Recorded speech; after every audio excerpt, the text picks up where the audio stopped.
Alright guys, now we are coming to almost the last draft. This will be the last draft of the year. The Super Draft is in January. This is the Reentry Draft, and I'll get into that in just a second. But I had a bid for Sebastian Anderson. Now, I signed this kid as a free agent. I really don't want to get rid of him. He can play up and down the right side for the most part. He's a fairly decent player. He is a squad player right now on a senior minimum salary contract, I do believe. Nope, he's on a senior contract. Anyway, I had a pretty good bid for him, honestly. And if he would be older, I would have snatched this bid up in a heartbeat because they're offering me a first round. Granted, it's not until 2025, but here's the thing. In the MLS, you always want to plan for the future. Once you get your team registered March 4th, you should start planning on what players you want to have here next year, because in the MLS, unlike any other league, you have to plan for at least 6 to 7 players leaving, or at least that's how many you should make leave every year. Once again, because they get older, they want more money, contracts expiring. You might not plan on getting rid of a player and you get such a tremendous bid for him that you go ahead and get rid of him. So kind of like what happened with Klaus. You know, I would have been happy to keep him, but I had a bid I couldn't turn down, so I took it. Plus, I wanted to cut his payroll anyway. But this one is not, it's not a bad bid. I don't want to part with this kid. Not yet. He's only 20. He's going to get better, going to be worth more money, and I'm not going to get rid of him. So I'm just going to go ahead and reject it. Now, I do want to get rid of Yar, because while I wanted to keep him, I kept him on my main team, and I wish I would have got rid of him because he declined really, really quickly, and I actually had to move him to my B team. Now, this is pretty much your typical trade bid assets, what you're going to get when you offer players out like this. Joshua Yarl. When you offer players out, there's an amount, and I'll show you how to do that later. But anyhow, long story short, nobody wanted him, so I offered it out for the least amount that I could, and I got this back. And I was thinking about it, but it's only for 1 year. But then I got this bid the next day. They're offering me an international player slot for 2 years. 2 years. So I'm going to go ahead and go view offer for Charlotte, and I'm going to say, hey, make it 2 years. And they're going to reject it, withdrawn, which is pretty much what happened. I have no choice now but to, yep. Okay, this is the one I want. It is for 2 years, and I'm not going to play with it. Once again, when you get incoming bids like that, very rarely will they let you add to it, especially since I don't have allocation money. If I had allocation money, they might be more willing to go up or with me, but I don't, not until January. So 2 years is a heck of a deal. I'm taking that one. All right, now it jumps me right into the reentry draft. But before that, I wanted to show you, and I covered this in one of my tutorials. It tells you who's eligible. Now, bear in mind, these rules are always changing. Matter of fact, it's changed a little bit since a few months ago. It's really crazy.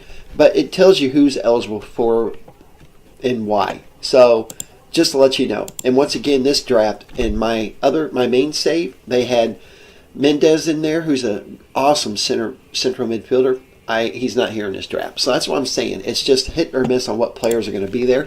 I have scouted the draft already. Well, not scouted the players, but I scouted the draft on who I want. There's 2 that I'm really thinking about. This kid here doesn't look to be too bad. To be a pretty decent backup striker. And I am kind of hurting in that department now that Klaus has left. But nobody wants him. So I'm going to try to play it wild and crazy here. And this is the other guy that I want. Now, he is 29. So I'm kind of debating whether or not to go for him. But I desperately need some backup in that left field. Oh my God, baseball. In that left back row. Because the guy that I have playing it now just isn't really... You see what I'm saying? So I don't know. So that's why I figured I would draft him. Normally in a reentry draft, I don't take, if I'm lucky, 1 person. Usually I don't. But I'm going to take 2 this time. And Mikey Ambrose, since he's wanted, if I don't draft him, these guys are going to take him. So I'm going to go ahead and get him because nobody wants him. And we'll see what happens. So I'm going to draft Mikey Ambrose. Now, once again, their contracts are expiring. So I'm going to have to offer him a new contract. But that's okay. And as you can see, nobody else picked because none of these other players are wanted. Like when I had Mendez, Every team wanted him, except for the team that he, didn't sign, that released him or not released him, but they just didn't extend his contract. So it was crazy. 28 teams wanted him. So I took him. It was great. But I'm going to go ahead and get this kid. Now, here's the thing. You have 3 rounds on this first stage. Then they come back with another stage a few days from now with the players that weren't taken, and you get 3 rounds into. And I don't want them. They're too old. But I do want this kid. So I'm going to take him, and I'm going to go ahead and get him now, and then I'm just going to skip to my next pick, and I'm going to pass, and I am done, and I'm going to complete the draft. And that's pretty much it. The reentry draft is the smallest one out of all of them. It's always like that. All right, I do want that. Yarrow can go away. And if you watched the part that I talked about bids with Klaus, it was a good deal. It really was. But, of course, my board is not happy with it. They're never happy. But you know what? You got to do what you can do for your team. All right, there we go. Not that bad. It really wasn't. All right, we're just going to skip through this as quick as we can unless I have another bid come in. Once again, that was stage 1. And remember, in the MLS, players signed the contracts with the league to play for the club. So the league owns all their rights. That's how when trades work, the players, they don't have any choice in the matter. I think I'll be okay at left back. There is a foreign player that I really, really want.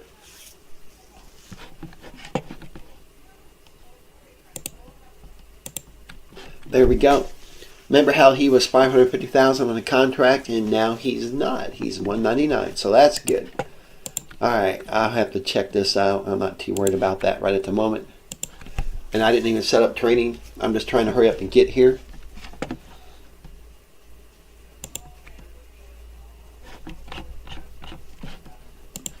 So I can show you, and we'll get done with it. Oh, come on. Here we go. All right. Now, it should be the same players. It should be, but usually it's not. Yeah, it's exactly the same. And I don't want any of these. Nothing here looks good to me, so I'm just going to pass. Complete draft. And nobody took anybody. If they would have, we're going to take them. Oh, New England did. Whoa, that in Vancouver. Wow, that's crazy. I never seen that happen, but hey. Anyhow, that's pretty much what happens, and that's the end of the draft. Now I have to sign these 2 players to contracts because it expires at the end of the year, and I will be back January 1st to show you a few other things. All right, guys. I wanted to before we got into the super draft, I wanted to go over this. This is what happens at the beginning of January each year. It gives you a bunch of information that you need to pay attention to. Not so much this one. It tells you the salary cap increase. Last year it was 4.9. Next year it's going to go up again. And it just tells you everything and all the salaries. If you notice, the salaries have gone up too this year. Last year it was $650,250, so it went up, a few hundred. So keep that in mind. And then it tells you any players that I still hold the rights to. Right now, the only person that I hold rights to is Higham. He's not very good. That's why I didn't sign him. He was from my youth academy. He ended up, I didn't sign him because he was 18. He had to leave the academy, but I just didn't think he was worth it. 3-star max potential. That I know a lot of people say things about the gray stars. Personally, 3 stars is pretty much where he's going to be at to me. It covers this one here, the under 22. And I signed this kid to a contract, the under 22 contract, on purpose because I'm going to re-sign him to a senior contract, but I wanted to show you guys later in another video why not to do that. All right, general allocation money. This is what it's about. We get more than what we're supposed to because we are an expansion team. And this is our targeted allocation money. And then this one. This is a pain in the butt. I didn't sign Berkey and I didn't sign Nielsen, and I had to spend money that I didn't want to spend on them because I couldn't get rid of Berkey, and I don't want to get rid of Nielsen yet. But basically, all of my allocation money has been reduced because of these players. Last year, if you remember, I talked about how the league doesn't officially start for us until January. All them players were still getting paid. There was no salary cap, so that's why they had to do that. Now, next year, once again, they won't use any of this unless I'm over. But this one here will play in effect at the beginning of each year for players that I signed this coming year. So in January 2024, this number will go up, or go down. It would change depending on what players I signed throughout the year. And for the different reasons you're allowed to use target allocation money. And then there's this one here. I've talked about all of this. And yes, I do want to use this.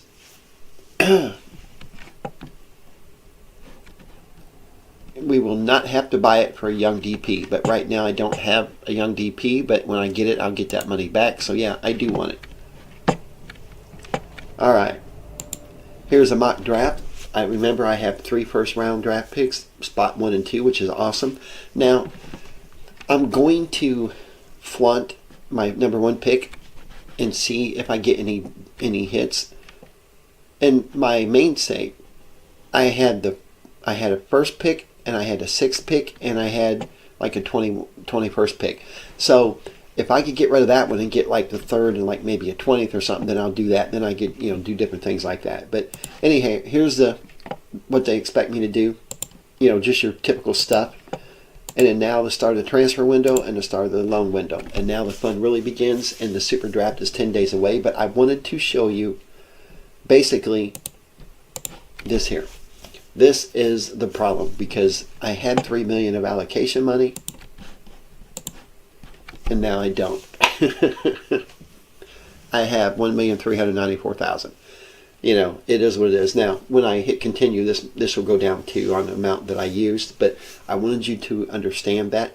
And right now it says I have $416,000 of cap room, which I don't understand that one at the moment because I haven't bought anybody down yet. That's why. Nielsen and all of them, that's my cap impact of $651,000. I can buy them down, but I'm not going to get into that right now. It's a pain. I really want to get rid of Berkey. I don't really want to get rid of Nielsen though, but if I can find another midfielder, I might. I don't know yet. It is what it is. But this is my tutorial video, so I'm just going to leave it at that. But anyway, this is very important, and this is what you need to pay attention to. So anyway, stay tuned, and I'll be right back with the Super Draft.